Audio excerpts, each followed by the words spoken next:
dari sini ini tadi kan kelihatan kalau dia nyoblos partai tapi nyoblos caleg maka jumlahnya itu akan semakin besar begitu. Apakah ini nanti menjadi bonus pada pemilu yang akan datang just in case cara penghitungannya masih tetap sama seperti ini? Kota Salatiga, Kabupaten Kendal, Kabupaten Semarang, Ungaran itu. Artinya persebaran itu ya meliputi 4 tempat itu. Yang bersangkutan persebaran banyaknya itu lebih banyak di mana? Lebih banyak siapa? Misalkan yang satu hanya fokus di Kendal saja misalkan, yang satunya lagi itu tersebar di 4 tempat, perolehan suaranya lebih tinggi dibanding yang satu lagi, maka yang dapat ya calon yang tersebar musiknya.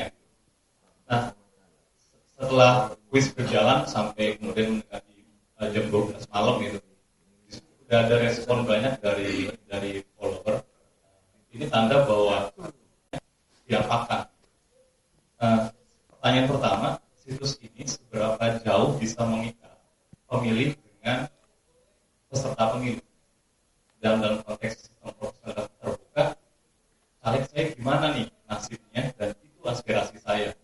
Nah, bagaimana situs ini bisa mengikat masyarakat sebagai pemilih? Yang kedua, di dalam kuis itu pun juga kami membuat suatu kasus di mana ketika perolehan suaranya sama dan bagaimana itu diterapkan dalam penentuan caleg mana yang dapat kursinya. Tadi Mas Hasim sudah singgung, tapi mengingatkan sebelumnya MK sudah mengabulkan gugatan teman-teman aktivis perempuan. Ketika suaranya sama, maka yang ditentukan pertama kali adalah gendernya, yang perempuan yang dapat suaranya, baru kemudian sebaran perolehan melalui daerah pemilihan.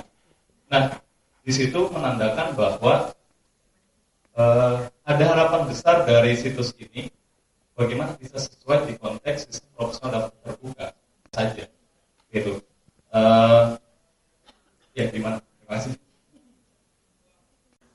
Wilayah administrasi di bawahnya sebenarnya di situ ya ketentuannya. Nah, saya kira ini urusannya kalau saya punya preferensi mana, tentu saya ada. Bisa saja perempuan yang diperkenankan, tapi apa yang diatur di KPU. Nah, dan ini harusnya dijawab KPU. Nah, kalau dia di KPU-nya nggak ada lagi ketentuan itu. Itu yang jadi masalah. Itu aja. Untuk edukasi, bagaimana masyarakat bisa memahami proses tersebut.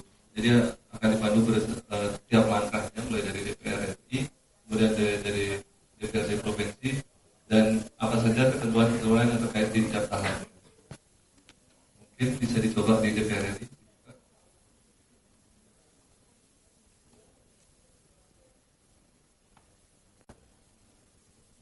Jadi dia tinggal kalau alat bantunya. Dan kemudian ketika orang menanyakan apa sih ambang batas, di sebelah kiri ada button I yang bisa diklik. Button I yang bisa diklik, dia akan memunculkan definisi dari ambang batas. Kemudian ada penjelasan di bawahnya, jika total suara sah partai lebih besar yang angka di atas, maka pada disebut lolos PSI. Ini untuk syarat pertama. Kemudian masuk ke langkah pertama. Ini untuk menghitung BBB.